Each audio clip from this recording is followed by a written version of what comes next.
Good evening, everyone. My name is Mark Myers, and the book that I will be presenting today in my PowerPoint video is called Race Matters by Dr. Cornell West. And in this book, he talks about pretty much a lot of things that are going on today. Um, and you see it, in still in 2022, even though this book was first published in 1993. So during this book, he identifies challenges facing Black people here in America. And he talks about the importance of wiping out Black poverty. He questions, the matters of economics and politics, how they're done here in America, and just pretty much addresses the Black American leadership at during that time period. And so, a lot when you hear that, you say a lot of this stuff is still going on today, and this book was published in 1993. During this book, he pretty much he talks about he has three main things that he talks about in this book, and three things that kind of just keep popping up in all the different chapters. The first one is the power of market forces in Black culture. And I'll explain in my next slide a little bit more what market forces are. But pretty much, he's basically saying that the market is uh, geared toward basically keeping the Black community and Black culture down. The second thing is the lack of African American leadership. At that time, he felt like there were no more Dr. Martin Luther Kings or Malcolm X's. There just really wasn't a lot of them at that time. During the early '90s, I guess the late '80s is probably what he's judging by. The last thing is the challenge of Black nationalism to Black America. In the first couple of chapters, he really touches on nihilism and how it pervades the Black communities. In short, nihilism is basically the feeling of meaningless and hopelessness. And you can kind of, relate to that, in the sense of that uh, in Black America, most Black Americans, they grow up in some sort of poverty. They basically say, he talks about how, basically before the 1960s, Black Americans, they were, hundreds of years ago, they were still, in slavery. And even then, before the 1960s, Black Americans didn't have the same privileges and the same rights as everyone else. They couldn't go to the same schools as everyone else.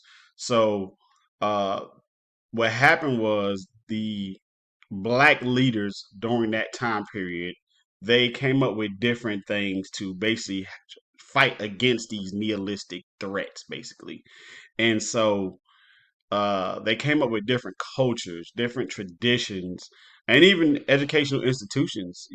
So when you talk about your historically Black colleges, these institutions were basically made because during that time, Black African Americans in America, they couldn't go to PWIs, predominantly white schools. They couldn't go to the Harvards. They couldn't go to the Yales. They couldn't go to my alma mater, where I did my bachelor's at Georgia Southern, or I don't know if LaGrange College was around during those years, but blacks couldn't go to those schools. They had to go to HBCUs, and that's why those schools were created for African Americans. Well, what happened was the power of market forces kind of stopped a lot of that. And what happened was, and basically, to explain kind of what market forces are basically institutions that have capitalized on every opportunity to make money. Okay, they control the market, they control profits, and it really was at the expense of people just kind of seeking their personal pleasure and forgetting about love and service to others, and basically doing the right thing for people, because now it was just all about the dollar. So when you control the market and you control the almighty dollar, then you basically get to shape cultures and even traditions at times here in America, and these things basically start to hurt the those things that the black communities had in place to stop against these nihilistic threats, because now you get to shape the market and you get to shape the profits.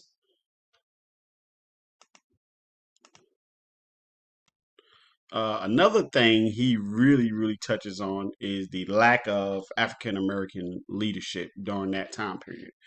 And in one chapter of his book, he really touches on the Clarence Thomas and Anita Hill hearing. Really quickly, just to kind of tell you or refresh your memory if you don't know about that.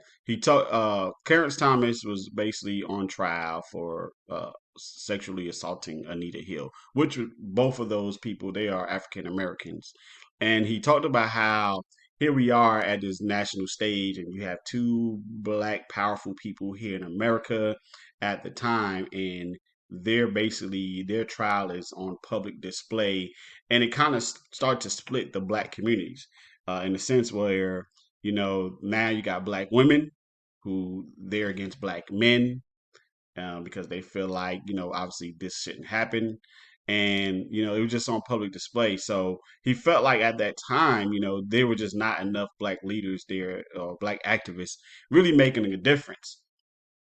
And so at that time, this is around the time where the rise of the black middle class started to happen.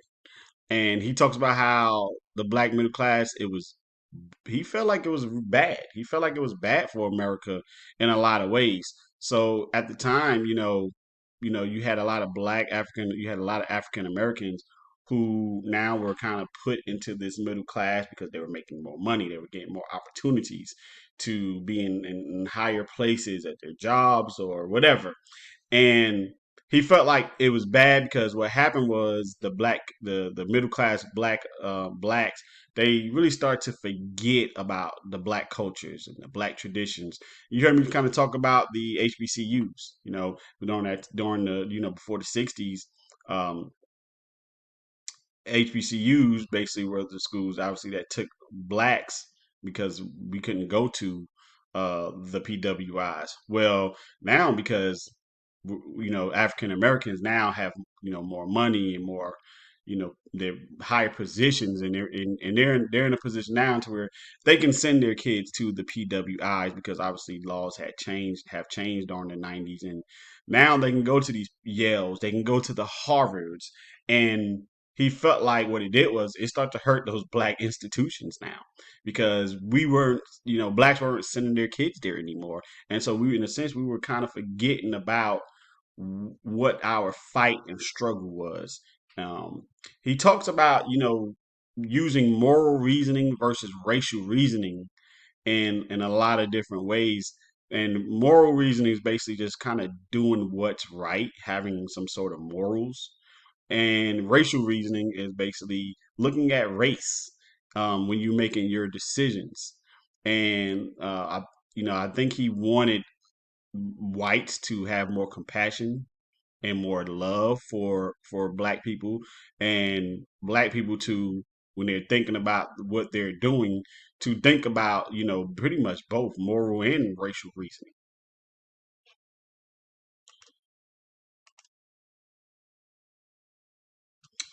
Um, what can here are some of the proposed changes that Dr. Cornell West had and talked about. uh, what can we do differently? What can be done to stop nihilism? The first thing he talks about is that uh, blacks have to basically get back to a point to where they're thinking about black culture, and we got to get more black leaders, more black activists who are doing the right things.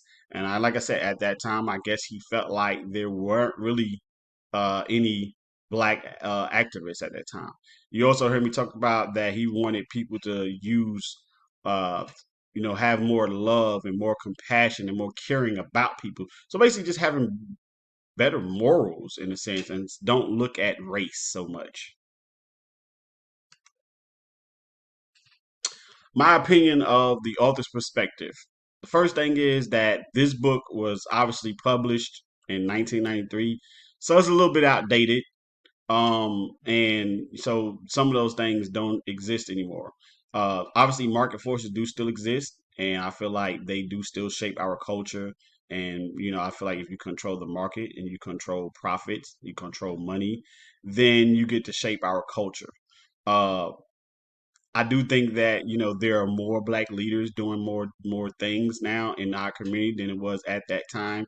You got to think about at that time there was no Barack Obama who had been elected president.